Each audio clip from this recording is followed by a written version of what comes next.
Y'all, we dodged 19 bullets with this guy. Crazy town. Welcome back, brothers and sisters. I am Braden. This is Langley Outdoors Academy, and thank you for stopping by. All right, guys, tonight we are going to talk about how we dodged all the bullets, not one, all the bullets, with David Chipman as the potential acting director of the ATF.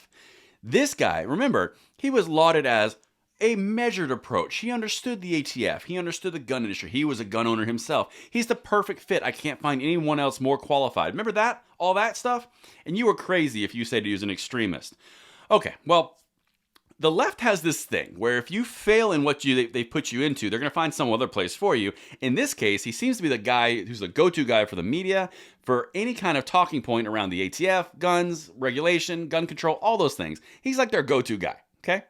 They've kind of put him on this little pedestal. And this is why we have been saying forever, this guy should not have been in power. Listen to the quotes I'm about to show you. I cannot wait to share these with you.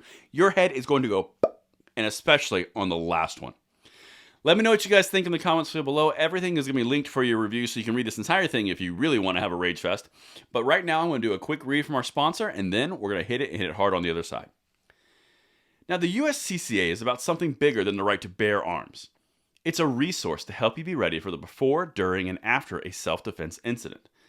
If you're not one of the 500,000 plus responsibly armed Americans who are proud USCCA members, then now is the time to explore USCCA membership. Click the link in the description below now to learn about life-saving education and industry-leading training. Thank you so much, USCCA, and it is in the description box. Now let's get this. I cannot promise I'm not going to lose my temper on this one. All right, let's get it. I'm going to try my hardest for you guys.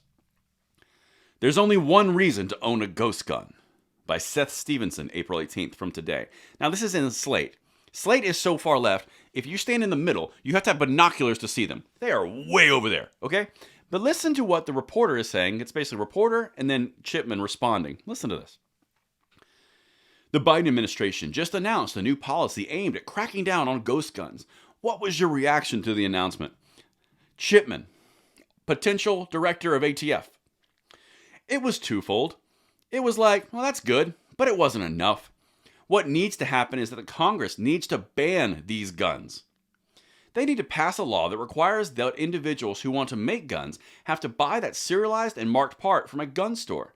But the president and the administration has done what they think they can do under the law, but that falls short of solving this problem.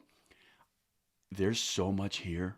Okay, first of all, yeah, the president did what he could do under law, and they tried to stay legal their best they could, but that just simply falls short, so laws be damned. I want this.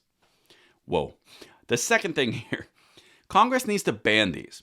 So now, interestingly enough, the ATF, alcohol, tobacco, and firearms, they have the very similar view on alcohol. Now, you can make alcohol for yourself at home in the United States. You can consume it. You can enjoy it. You can, at your leisure even.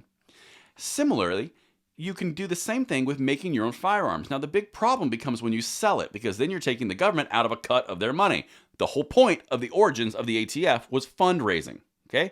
That's the entire thing. Alcohol and tobacco was a thing. The NFA came into fruition. Then the firearms got added.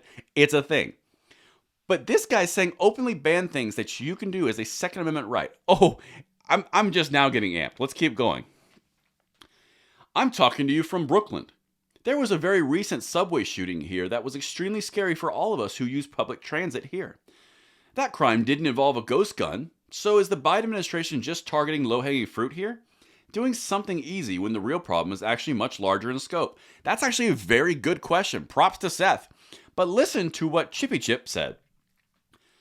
There is always more that this administration and every administration can do to prioritize gun violence, to prioritize our approach. But in this case, if we're trying to pick villains or people who have fallen short, it's really the gun industry and those elected officials that support them that have created a situation by design, and that is the gun violence is just really profitable. This individual has now just said in an open letter or open interview that all of the situations that you see across the board were done by design by gun companies. Why, you say? And politicians, by the way. Because gun violence is just so profitable. Gun violence is just really profitable. What is wrong with this human being? See, I'm trying to be very, very nice. All right, so that was the one that really got my goat. Then we go to this next one. What would the pro-gun groups say the role of an ATF director should be? What's their argument for what that person should be doing? Well, the pro-gun groups would argue that there should be no to ATF. I think where much of the debate is today that they believe in their constitutional view that the ownership of guns is some sort of birthright. And that there is this insurrectionist belief that one of the reasons for the Second Amendment was so the public could take up arms against the government themselves.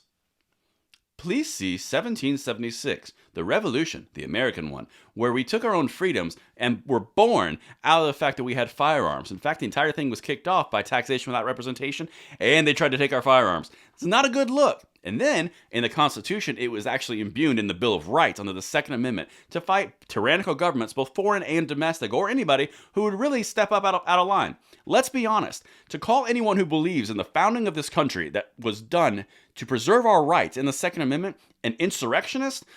Oh, sir. Okay, that's the first one. And then also, he challenges the fact that there's some sort of constitutional birthright. It's called the Second Amendment. This guy almost ran the ATF. Okay, I got one more for you. Because this one, this is very hard. And it's unlike other problems that we face where the people that oppose change that would make our country safer don't do so because they disagree with our approach. This is Chipman. They disagree with the fact that there is a problem. They don't think gun violence is a problem. So any type of violence at all, any type of murder, any type of homicide, anything that occurs with a gun, that's not a problem because the gun lobby makes money on it. These people are... They think it's a way to make money. They think it's a way to mischaracterize communities of color as being somehow more violent, even though communities of color were the largest group of people who took part in their Second Amendment rights in the past 2 years in record-setting years of firearm growth. As you can see, this does not have any basis in reality. It's based in politics and in... I can't even think right now. I'm getting too amped. There are all those other political forces that actually benefit from the gun violence problem. There is not one person who benefits from the gun violence problem at all. That is... I don't even know the right word. I'm going to be honest, I'm getting a little too amped. That's what I've got for you guys. We dodged all the bullets in the world. This guy's not the ATF director. Thank the Lord above. And now we got another fight in our hands for another ATF director, of which Biden is going down the exact same road. Let me know what you guys think in the comments field below, and I'll see you tomorrow morning on the Bullet Points. I'm Braden. See you later.